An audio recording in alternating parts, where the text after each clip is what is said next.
Welcome to today's episode of Top Dogs. Unfortunately, today we do not have Fiction Boy with us, so for those of you listening who did not hear his voice, please wish him well, as he is currently sick. And we are all sending him our absolute best. I'm Sakura. Hey. I'm Stream Arcadad. I'm Whiplash Wolf. And today we have a very special guest with us. Someone who is well known in the fandom for drawing some of the cutest furry art out there.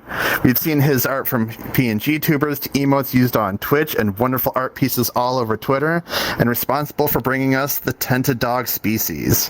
That's right, today we have Ookami Kemono with us.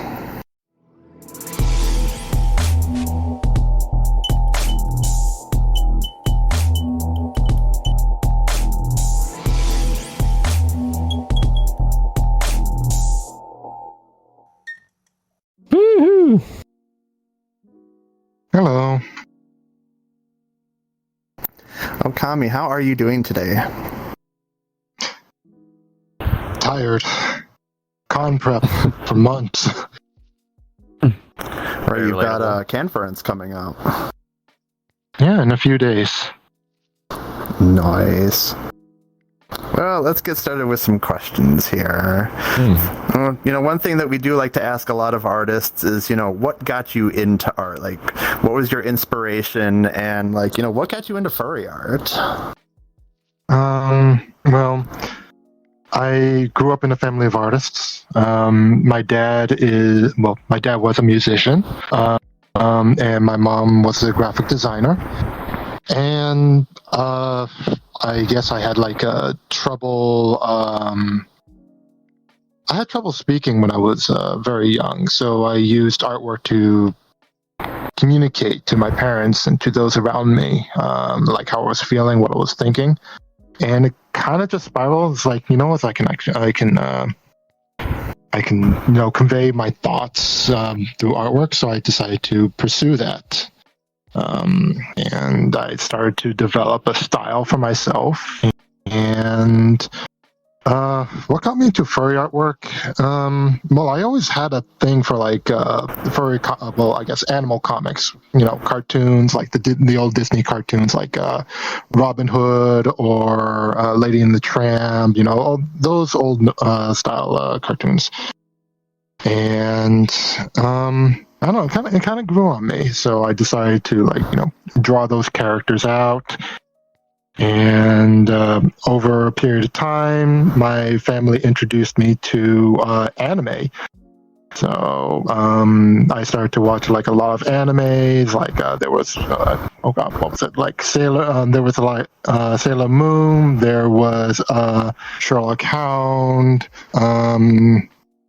And others, I can't really remember a lot of them, though it's been so long ago. But I started to get more and more into anime, and then adapted my style to more like an anime sub-style, and started to grow from there.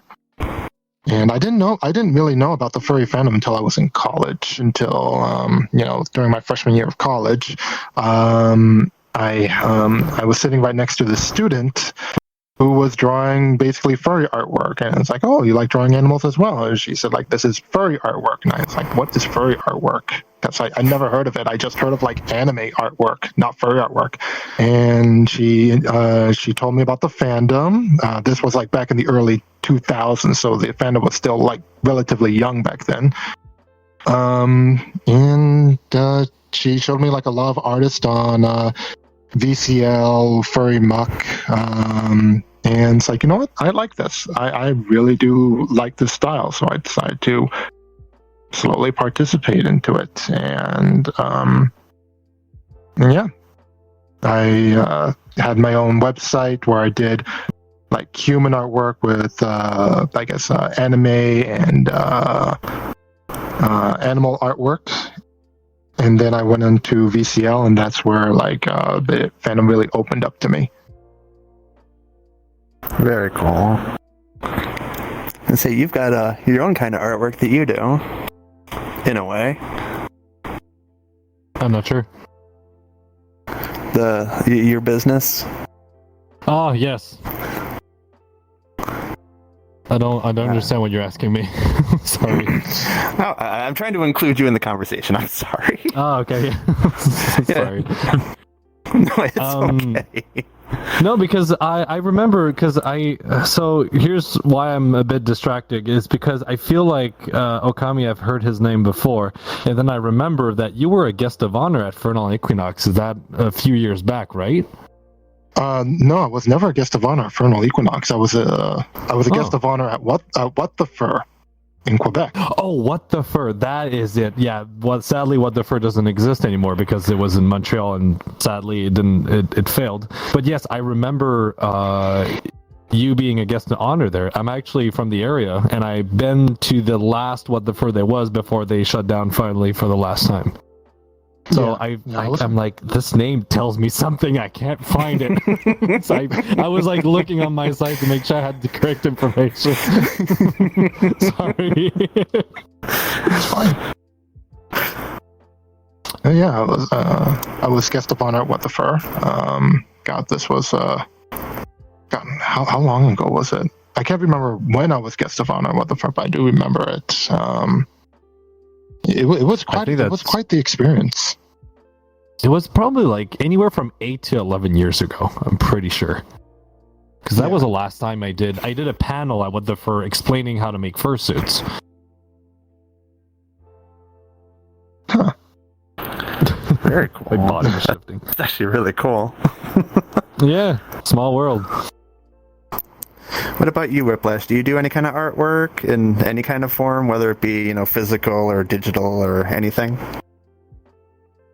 When I was back in middle school, I used to draw Sonic stuff. And then I stopped doing it. Actually, it was pretty good as well. But games took over my life, so I stopped drawing. See, I can relate to that. This is one of the skill set that I don't have is drawing. I wish I would be able to draw. I can 3D model, I can program, I can 3D print, sculpt. I can do a bunch of things, mostly avatar related stuff.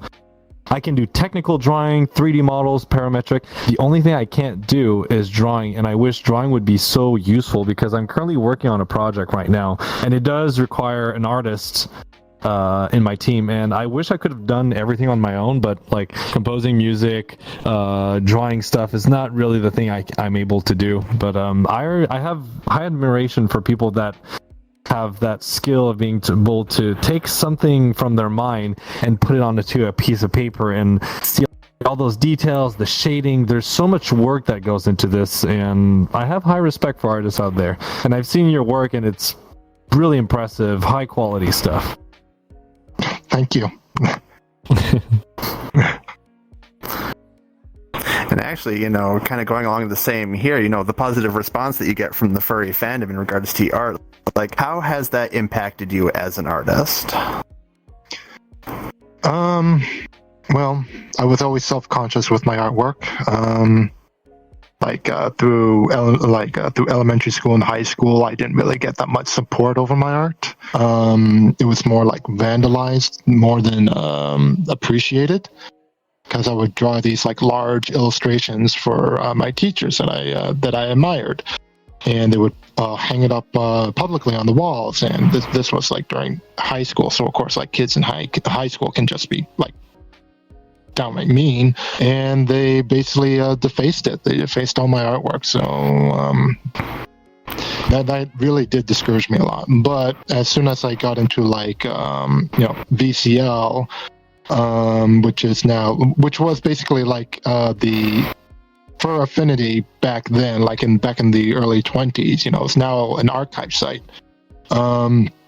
I got a lot more positive reinforcements from people that I did not know who saw my artwork, and they just loved it. So that motivated me to continue to push forward. It's like it wasn't like a lot of people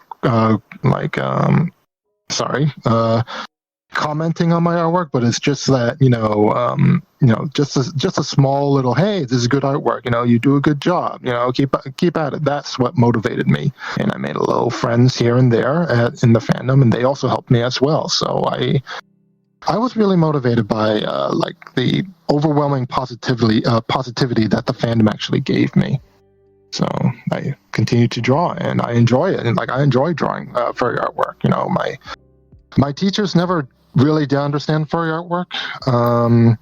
That was my main style, was basically like just drawing animals. Like I did humans and I did animals, but I mostly did like animals and animal anatomy. And like my animation teacher, my illustration teacher, never thought that, you know, my style, this furry style that I had, would take me anywhere. You know, they said like, you can't make a living off of this. This is basically like a dead end style. It's kind of like the anime style. You can't make a living doing like anime work. You know, this was all in college. This was all back in art college. So, well, I mean, that really did like set me back a lot, because my teachers did not support me. You know, not a lot of students supported me. My parents did support me, though they didn't understand the style. They didn't really understand the fandom that much, but they still supported me because I was an artist. You know, they were both artists, so they wanted to support another artist in the family. So I just continue to draw. I continue to draw like what I love, and I enjoy it. I say, I know I've been to a lot of your streams, and like every time that you have your YCHs that come out, you're on the spots, like you get a really positive, overwhelming following on all of that. I mean, it's like my community is just amazing. You know, the people are just amazing here. They're very, very supportive. You know, they want to see people grow. And I encourage that. It's like, you help me grow, now help other people grow. You know, and I want to help people grow as artists, like especially like beginner artists that, you know, are kind of struggling finding their own voice within their style in the fandoms. Like right now, it can be actually very, very tough, because back then the furry fandom, like back in the early 2000s, sorry, it was young. You know, the fandom was very small. But now it exploded, and you know, I feel like, you know, the art field is a lot more competitive than it was back then. So a lot of new artists are trying to find their own voice and try to find support, and not a lot of them are getting that, you know, because they don't have that style that everyone likes. They don't have that quote unquote generic style. But it's like, they show me their work, and I tell them, like, you know what, this is good. Try doing this, this, and that, and they try to grow from that, and their style just skyrockets. You know, because of positive reinforcements, positive support. I like doing that, because, you know, people are giving me that kind of positive support, so I want to share with other people.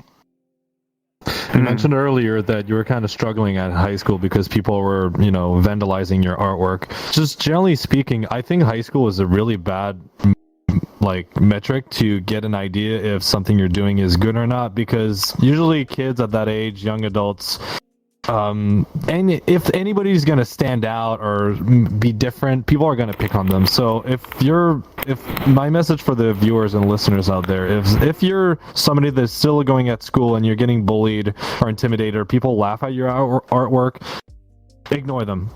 Wait till you're an adult, find a community that will actually enjoy your work, and you'll see that you are doing a lot better than you give yourself credit for.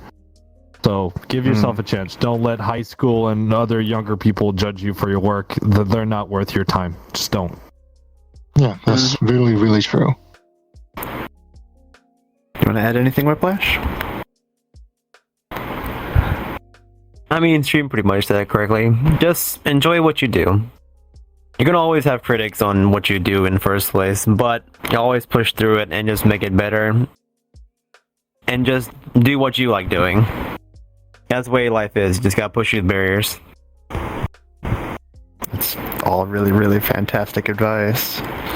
Oh, so I did a bit of research. So you were a guest of honor for What the Fur in 2014, and it was the steampunk theme that you were doing. And I remember making when you did the artwork for that. It was really cool. Oh, thank you. Great work.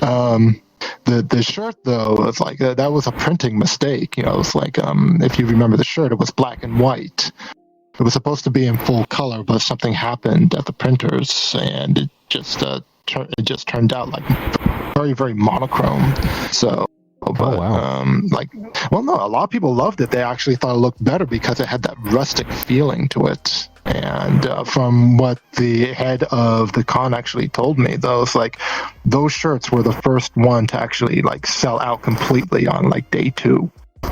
Oh wow! I've seen a lot of people buy those shirts. They were great. You did amazing work on those. I know a lot of people are still wearing them today. So yeah. I actually did shirts for another convention. It was called Fur Fright. This was back in Connecticut. Yep. And Fur Fight was actually my very first furry convention. It was. It's I heard of a furry convention that was happening near where I was living.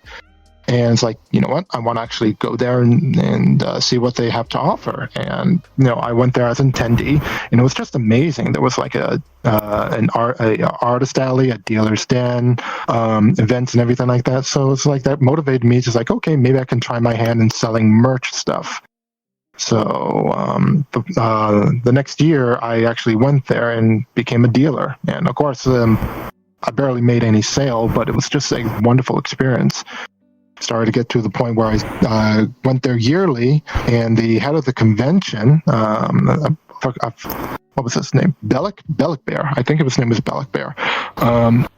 Noticed me, and he said that he wanted me to draw for the convention. When conventions had physical books, physical convention books, and which had a lot of artwork in it, and stories and panels and everything like that. So he wanted me to draw for him, and of course I made these large, 11 by 14 poster-sized illustrations that were shrunk down for the book. But he loved them. He loved them so much. So I continued to draw for him. It got to the point where I wasn't GOH at Fur Fight, but he did make me draw 2 designs for the year for that year's shirt. And one of them was for the con, the other one was for the charity shirt. So, and I thought that was just amazing. It's real confidence, boost confidence to myself. So, and he also said that those shirts sold out on day 1. They didn't have any left over. Oh my god! Wow, that's great. Yeah. It's a good proof you're doing good work. That's amazing. Awesome. Congrats. You just took me back. You just took me back to a time where you had artwork, you had pamphlets and books before you had apps for the cons. Yeah. I remember my first one was 2014. I mean, the app is really convenient. I haven't been to a con in 5 or 6 years, so when we went to FWA, it was really easy to find oh, I want to go to this panel, and I could save it in my book and have a reminder. I thought it was super convenient, but I love how they gave out little passports, and you put your stuff in it, and it actually fits a real passport in it. I put my Canadian citizenship passport inside of my What the Fur passport. They fit. Awesome. It's really cool. Holy cow. Now, speaking of, your Twitch community and stuff, you do a lot in a year. Everything from being a full-time artist, Twitch streamer, convention dealer, and you're also, a full-time father to your children. How do you balance all of that? A lot of patience. I try to make a habit where the kids go to school during a certain time. It's from 9 to 4 or 9 to 3.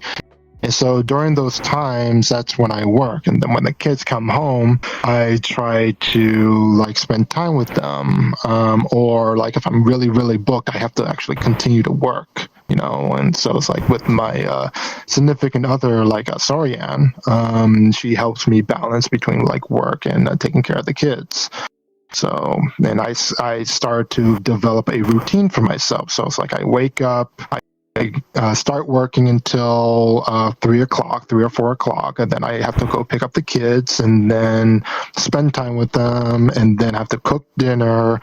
And it's either they can just veg out on the couch with the TV on while I work, or I work while they watch TV. But I'm a workaholic. I can't stop working. But having kids allows me to actually push away from work and just spend time with them. So, just as, like it's great. You know, it's like I feel like, you know, it's like I don't really know like the right words for it, but accomplished. Do you have That's like really cool, hobbies though. that you do you have hobbies that you get involved other than like Twitch streaming, like other things like I don't know, it could be like car mechanics, making electronics, it could be like knitting. Like, do you have like little Huh. side hobbies that you can pick up really quickly just to, you know, change your mind a little bit? Yeah, well, I'm not a full-time streamer. I don't want to be a full-time streamer. It's just way too much. I only stream like through like half the week, Wednesday, Thursday, and Friday. But when it comes to hobbies, yeah, I got a few hobbies. Like I like to collect some manga here and there. I'm a huge advocate for like Dungeons and Dragons. So it's like I do a lot of like Dungeons and Dragons prep. I'm in 2 different games by 2 friends that happen like weekly. I go out for walks. I cook. That's really about it. But you know, it's like again, workaholic. If I can't sit down, it's like I need to draw something. You know, it's like I need to draw and focus something. Unless D&D comes up, it's like okay, then D&D has priority. After D&D is done, okay, it's like back to work, back to drawing. So It's like an orchestra. You have to sequence everything just in the right time so it works. yeah. Now, just out of curiosity, like one of the styles that you're known for is like, you know, your cutesy furry style. Like, what made you decide to get into that?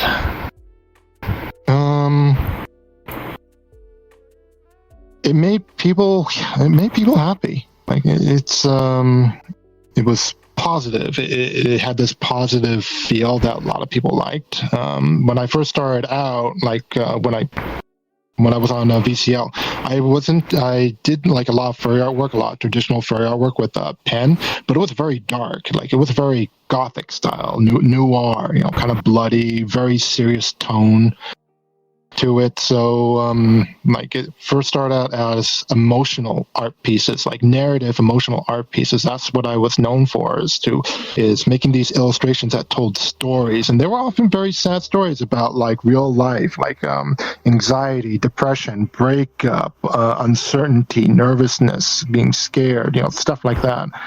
And a lot of people loved them. And, you know, after a while, it's like the dark thing did start to run a little bit old for me.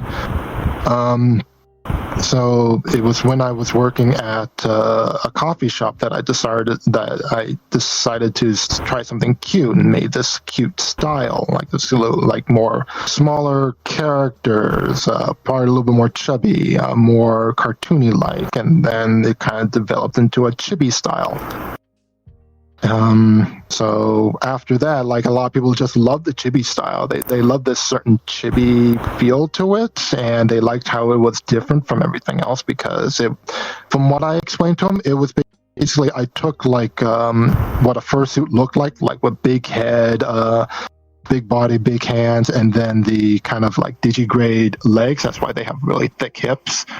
And it's like, you know, I'm going to turn that into a chibi style. And they loved it. You know, they liked that style. So I continued to develop it, and I continued to like find ways to express it. And one of the things that I did was like I incorporated that into like I went back to like doing emotional stuff because I felt like that was my strength.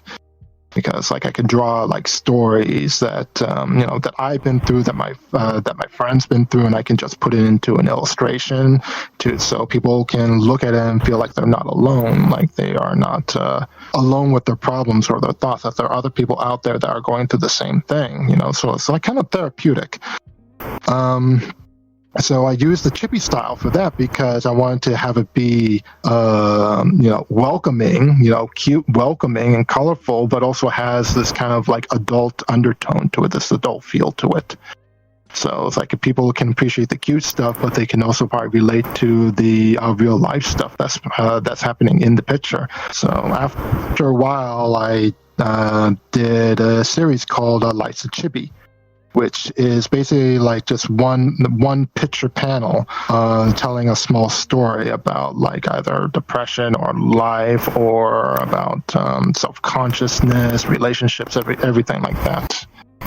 And it started to resonate with a lot of people, so I continued it. Unfortunately, like Lice and Chibi, like the comic right now, hasn't really been updating that much because it's actually difficult for me to draw Lice and Chibi images because it's not as easy as it looks. It's like I need to be in the right mindset and the right emotion to actually draw something that would be very connecting to a lot of people.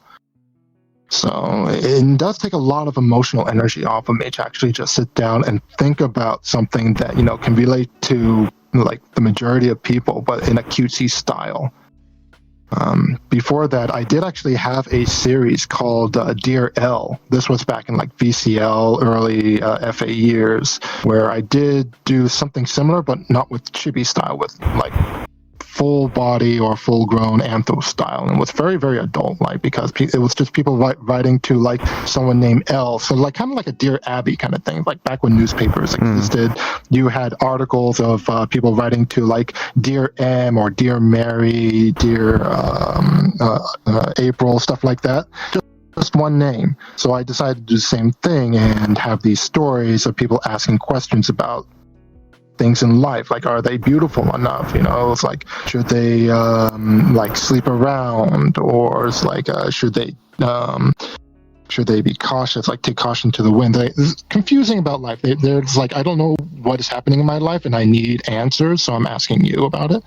And the majority of them were like from my own experience, while some of them are from other people's experience, so I decided to illustrate them. But I mean that's basically my voice. I feel like I actually went off topic here, and I'm sorry. No. It's okay. Have anything you wanted to add to that?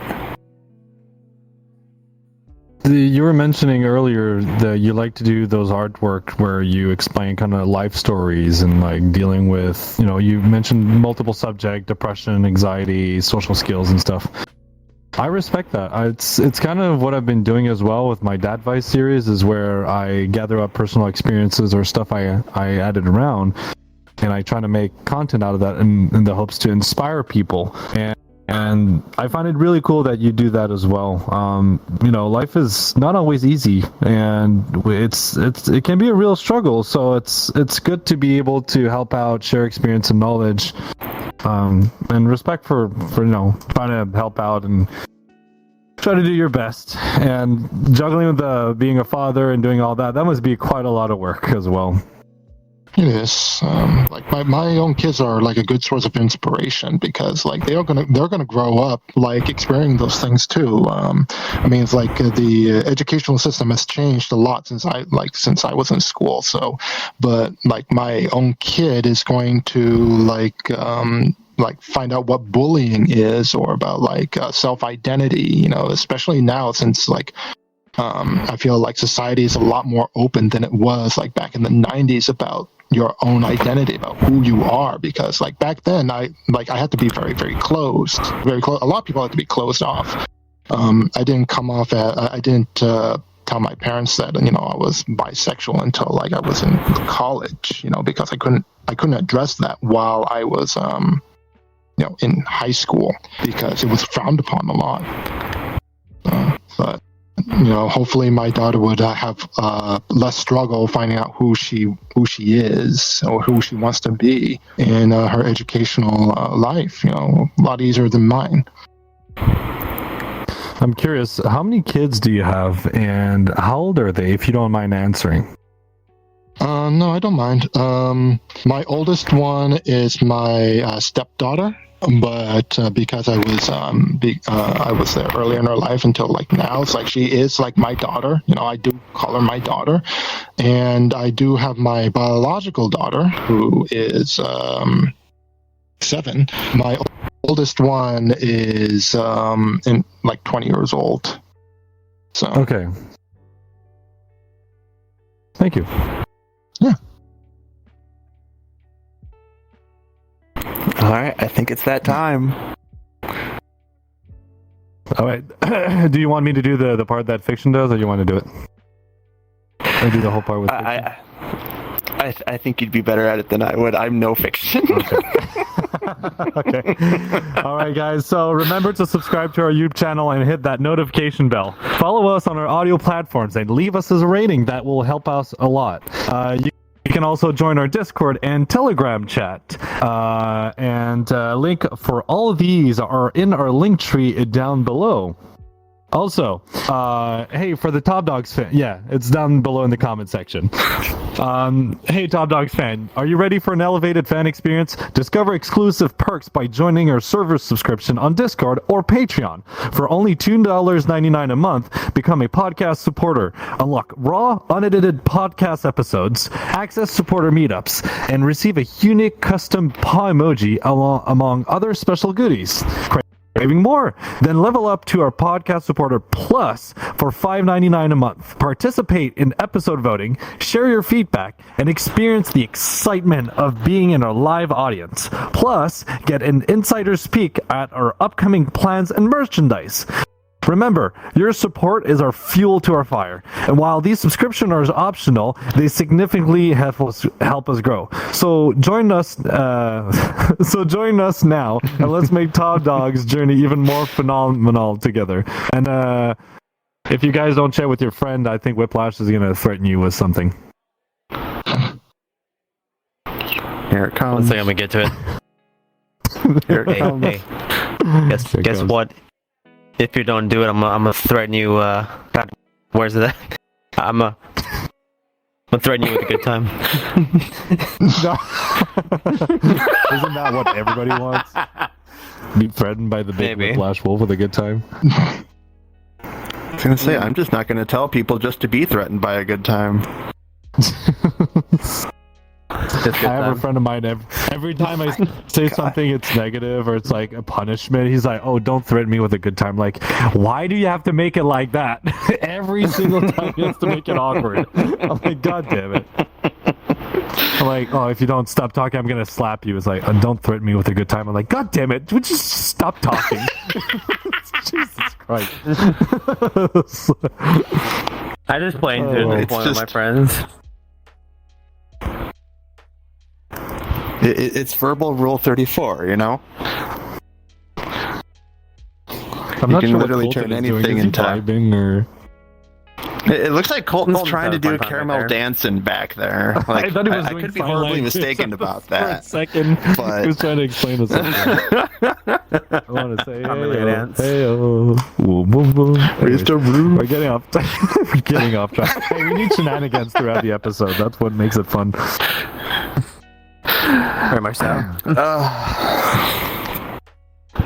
All right, Ookami. So we were talking earlier about you being guest of honor at like What the Fur, and actually, you're about to be guest of honor at Conference. You know, how does it feel being guest of honor and knowing that like some of your artwork's going to be like their official artwork? Feel amazed by it. It's going to be on prints. It's going to be on shirt designs. It's actually going to be on like real metal. Like they'll have like these medals for like, I believe it's like benefactors or sponsors. I believe. I mean, it's great. It's like it's not just me that's going to be guest of honor. Like Sorian, my significant other, is also going to be guest of honor. This is going to be her first time being guest of honor. And there's also a third guest of honor, which is Dark Bunny Hot Sauce or Felly. They make hot sauce, right? They do make hot sauce, yes. Yeah. We used to have them at home. My roommate took them back with her. They're great. Oh no! It's whenever he goes to a convention, his table, no pun intended, is always like the hot zone. He always sells out on the second day. I love it. That's great. But what's interesting is that I believe this is going to be Canfern's first full family guest of honor group, because there's going to be me, there's going to be Soria and my significant other, and there's going to be Felly, who is a family member, but he's also my daughter's godfather. Oh, wow. Nice. I don't think they knew that until we mentioned it. So this is the second con you're going in Canada. Where are you based off? Well, I grew up in Massachusetts. And then then after I met Sorianne, I decided to move to Quebec. Oh, so you're in Quebec. Okay, we're in the same province then. That's cool. That's why. Are you on or off island? I'm off. I'm on the south shore of Montreal. Oh, same here. Oh, nice. I Heidi used ho, to do a lot neighborino. of parties when I used to organize a lot of furry parties. I was in Longueuil or Saint Hubert, and then I moved to Chambly, actually close to Brossard. Oh, really? Oh, nice. Well, hi, neighbor. That's awesome. That's so cool, man. Small world, man. Crazy. Yeah, it is. See, it'd be funny if you guys were in the same neighborhood and you didn't even know it. Oh, he's like my neighbor. He's going to like same restaurant and stuff. You should come to my husband's restaurant. Where's your husband's restaurant? And what's the name? It's called La Croisée des Chemins, and it's in Chambly. When you take the Highway 10, the first exit to go to Chambly, the first roundabout, it's right there. You look on your left, there's a terrace, and there you can get microbreweries and stuff, and you can bring your whole family if you want to. Very friendly, family friendly. Is there a furry discount? Sadly, no, but we're still good. There's no furry discount, sadly. Okay. Yeah. Bring in a reference of your persona, you get a discount. Yeah, if you show up. Well, we do have themes events sometimes going on. Like if you show up with a kilt or a costume or something, depending on the night, they can give you like a discount on a drink or a food or a combo or stuff like that. But if you're the type of person that really loves microbreweries, you're really going to enjoy the restaurant there. Otherwise, we have fancy wines and spirits. But I'm drifting off subject. No. I'll send you Send me, if you can, send me the link. Yes, I'm gonna have to find you on Telegram though. Do you have Telegram? I do have time. Okay, I'll find you. I'll send you the info there. Okay. Awesome. Sounds good. Sorry, everyone. No, it's okay. If for those of you out in Canada, you now have the known address. Go check out Stream's Partners Restaurant. La Croisée des Chemins at the crossroad. Translated.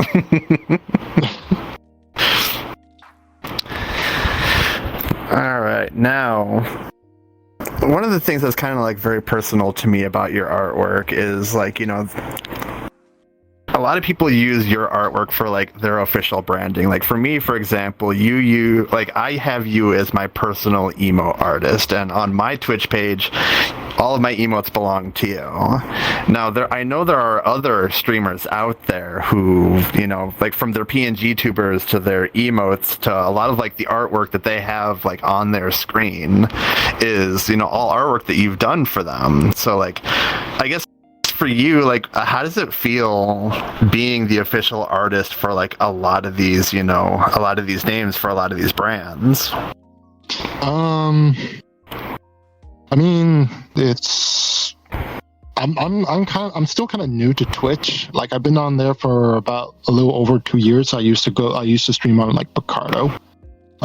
Before like my friends actually got me into Twitch, because it is kind of like a better platform, especially if you want to grow as an artist and make like some money on the side.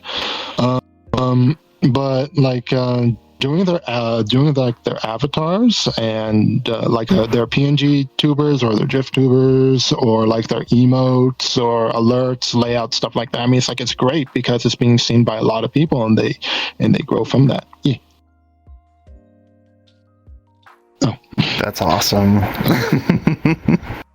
So I do like it. I mean, I like using my own emotes when I'm on other people's streams, especially like emotes from other streamers, not just from my own channel, because like every channel has like different emotes, so it's like different possibilities and a good way to promote, especially with the low bouncy animations I do. Like a lot of people like to use them a lot. I need to get a new one of those from you sometime. I know Zerafiel, like he uses the PNG tuber you made him, or not the PNG, the GIF tuber quite often on his streams.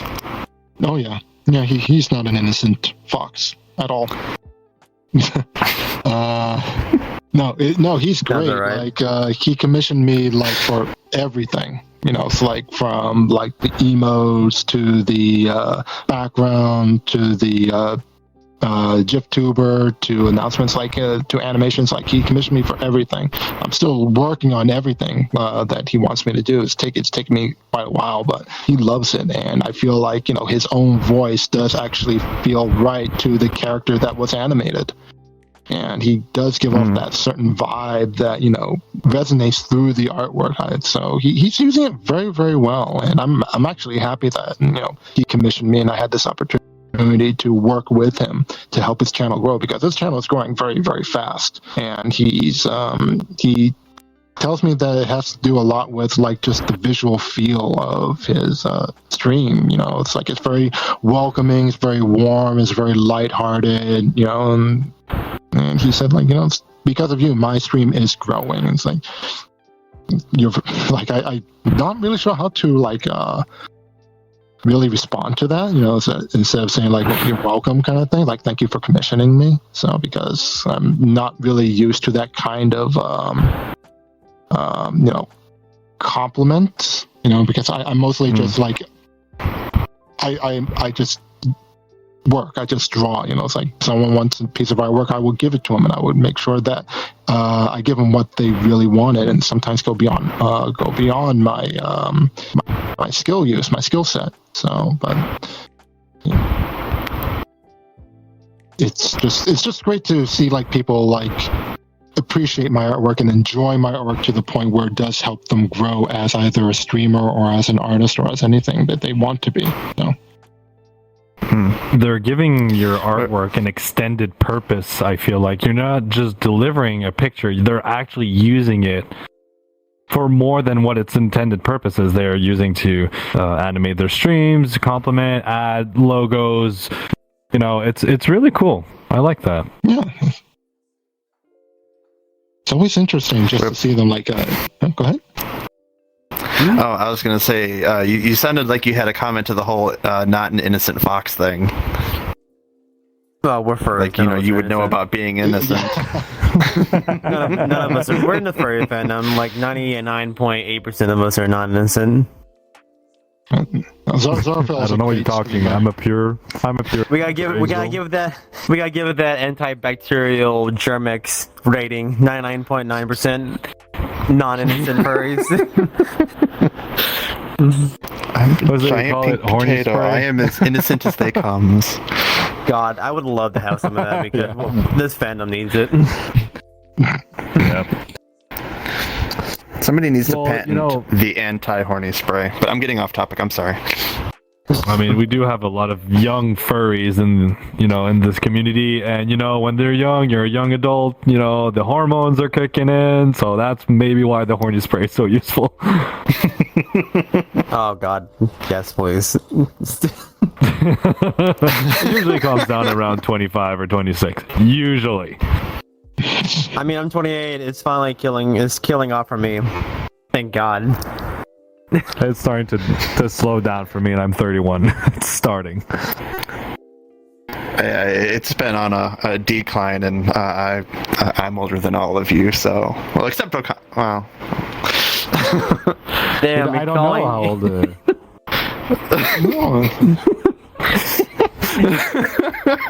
I mean, He's been beat by a couple of years, but I'm not saying by how much. To be fair, this means we all have knowledge, though.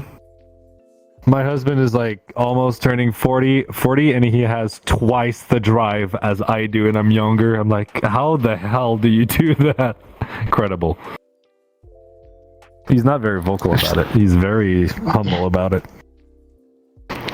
He's not vocal. He's just... Does he show his affection versus vocalize it? He's kind of shy to go forward with people, so he looks calm and like very tempered and very quiet, but it's later at the night that then stuff, the wolves comes out, as they say. Oh my God. Alright, we should get back on topic. Yes. Sorry about that, Anyways. everybody. No, you were mentioning earlier that we have this. Frustrated. Is it grin on his face?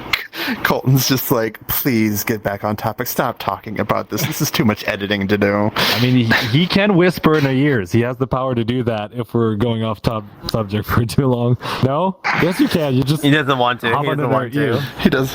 He doesn't want to? Okay. Either that or he has his own wolfy thoughts going right now. Oh, yeah, he's trying to contain them. Maybe. He's doing the head tilts. He's super adorable, actually. He's very cute. Yes. So I'll give you... Aw! Those Like that in real life, too. Yeah. I'll give him head pets. Yes, please. Yes, I will. Hey, congratulations. Anyways, let's keep going. No, you were saying earlier that, like, we have this new generation of, like, artists coming into, like, doing art and, from young to old people wanting to start, maybe some veterans trying to pick stuff up. Like, what advice would you want to give to, like, artists wanting to break into the industry? And, like, what kind of encouragement would you want to give them? Well, let's see. First thing is like, if you want to be an artist, if you want to be a full-time artist instead of just treating it as a hobby, it never hurts to actually go to classes to study artwork, especially going to college. I went to art college, not to focus on furry artwork, but just to find out my own voice. I went into like illustration, and then I went into animation, and then I got a degree, like a bachelor's degree in fine arts. And every little thing, like every class that you take in the art field, will help. It will help you define your style. It will help you draw like anatomy and objects, perspective drawing. It's like it will teach you a lot of things. There are some artists, like I actually encountered a few furry artists that said that going to art college was actually a waste of time and money. And one of them actually worked for Wizards of the Coast. And it's like, they can have their own. They have their own experience in how they like grew up as an artist. Like some didn't go to art school. They felt like they didn't need it. But for me personally, I feel like it is an experience to go to art classes, to go to art school, especially if you want to go into an art college, if you're in the high school and you're like, I want to do art, but I don't know what college to go to, and go to art college. As for like the new ones in the fandom, because the fandom did grow, like I said, it did grow a lot. Like things has changed. Like back in the 2000s, like early 2000s or 1990s, everything was all done traditionally. It's like all the books were done like with pencil and paper, and now today everything's digital. And I would say like start with the basics. Start with drawing on pencil and paper, first, and then go into digital artwork. Don't go straight into digital artwork because it's just that nostalgic feeling of just drawing on paper and pencil. Get like the very basic skills done before going into digital artwork. As for like finding your style, I mean, it's like everyone has their own style. Everyone is inspired by someone else's style. My style was inspired by so many other artists throughout the years that are kind of like molded into my own art style. I know that finding your style is extremely difficult because you don't know exactly what to draw and how to draw it. But take inspiration from like several artists. Like go through like your favorite artist and say like, I like how he draws his eyes. I like how he draws the body. I like how he draws the fur. I like how he colors. I like how he does the background. Get inspired by that. Don't like fully trace and claim it as yours, but like say it as inspiration because it's you trying to find your own voice. You want to find a unique style that represents who you are and stands out. I feel like a lot of artists now are just like mushing their styles into like this particular niche. Not really much Disney, but more, I don't know. It's like, it's a style that you see like all over the place. Like it seems like all the styles are just coming together. And it's hard to actually pick out like who drew what because styles were so familiar. Like, for example, I've met a lot of artists who actually use like Miles DF style. This very boxy kind of style, very colorful, very like CGI generated. And they're using that style as their own basis style. So it's like, if it's like a lot of places I see, it's just Miles Stiep's style over the place. It's not their style, it's someone else's style. So definitely finding your own style. Find it, make it look unique. If you really want to stand out, have it like draw something that hasn't been seen before. Something that resonates you is your own voice. And if you have a very unique voice, you will have a very unique style. You just need to mold it. This goes for like almost every single genre instead of artwork. It's like there's drawing, there's music, there's writing, there's fursuit crafting. It's like everyone has their own style, but if you want your style, if you want to really be seen, you need to have a very unique style that has not been seen before, either in a very long time or ever. I feel like, it's like competition in the fandom, especially when it comes to creativity, has grown a lot, and it's harder for other artists to actually get their work out there because everyone is drawing now. Everyone is drawing fur artwork or making fursuits or doing animations. Everyone is now doing that, and it's hard to get noticed unless you do a particular kind of topic or genre that a lot of people just want to see, and that's mostly like adult stuff. There's the grown in furry art, like a furry artist, has touched more on the adult side of the furry fandom rather than like the safe for work side. So it's like, especially like if you go into like Twitter or Fur Affinity, though a lot of artists are just doing a lot of not safe for work stuff, and they are getting noticed. But I feel like everyone is drawing not safe for work stuff, and it is starting to become like the basis of what furry art is. It is kind of bothering because that also sends out a bad signal to those who don't know what furry is. It did with my professors, and it did with my parents, because they typed in like what's furry artwork, and all they see was porn. So they don't really see that much. They don't really see that much like clean stuff, and so it's like I encourage people to just start doing safe for work stuff, because that's what the fandom needs. They need like a style and art that is suitable for like all ages, and except for like the after dark stuff. So just draw what you want to draw. I'm not saying like don't do adult stuff. You can do that if you want, but it's like if you really want to stand out, do like safe for work stuff. Find your own voice, your own style, your own coloring, your own inspiration. Oh, well, he's dead. Or he became a Roomba. Stream, honey. You? Nope, yeah, he's remembering around. He's possessed. I lost my connection. I yanked on my power bank. Be right back. Oh my god. Oh no! Alright, just a couple more things to wrap up here, Ookami.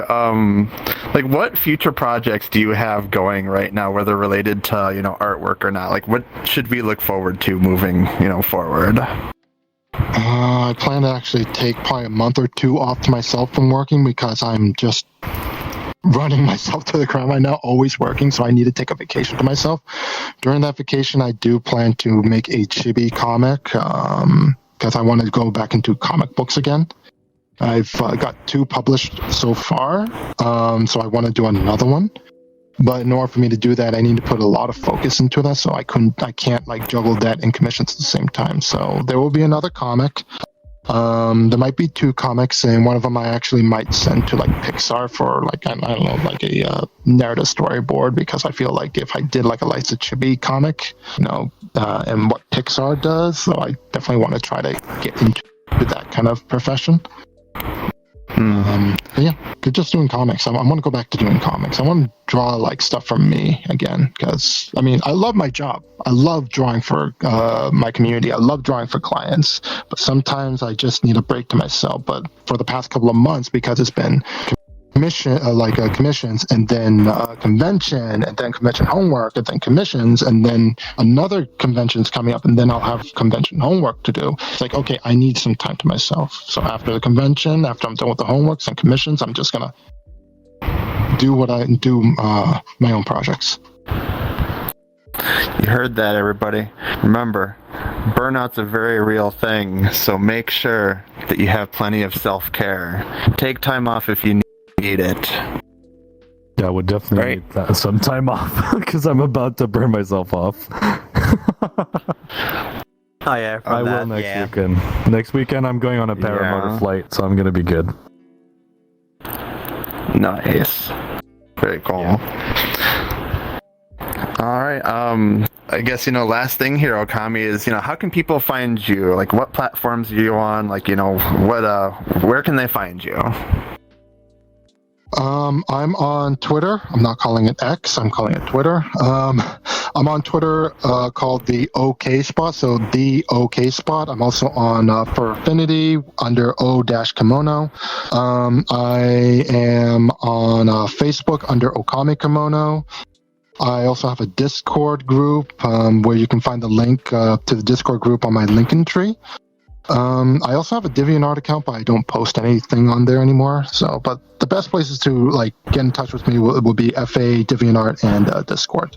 And then you also have your Twitch stream as well. Yep, that's right. I also have my Twitch stream under Okami_Kemono, and I stream on Wednesdays, Thursdays, and Fridays. All right. Any final thoughts? Any final questions? How good is your French?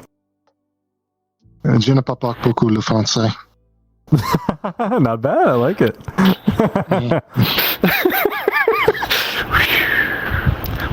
What about you, Whiplash? Final thoughts, final comments, any questions for our guest of honor here? Nah, I think you had the questions laid out pretty well. Pretty thorough. All right, well, I hope that I did good as my first time as hostess. Hopefully this won't be the last time. But that'll do it for today's episode. Ookami, we can't thank you enough for taking the time to speak with us. We know things are, pretty busy right now with the upcoming convention, so you being here, it means a lot of us for you to take this time to come talk with us. And I'm sure I speak on everybody's behalf here when I say that we all wish you the best at the convention, moving forward as an artist, and for all of your future endeavors. So until next time, Top Dogs fans, stay creative and inspired. Good night. Have a good night. Have a good